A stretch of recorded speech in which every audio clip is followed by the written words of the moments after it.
Assalamualaikum, di video kali ini saya akan membagikan tutorial cara membuat mockup kaos oversize di coreldraw.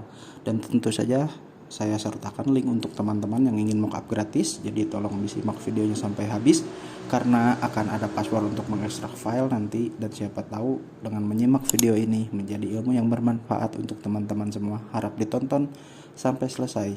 Terima kasih.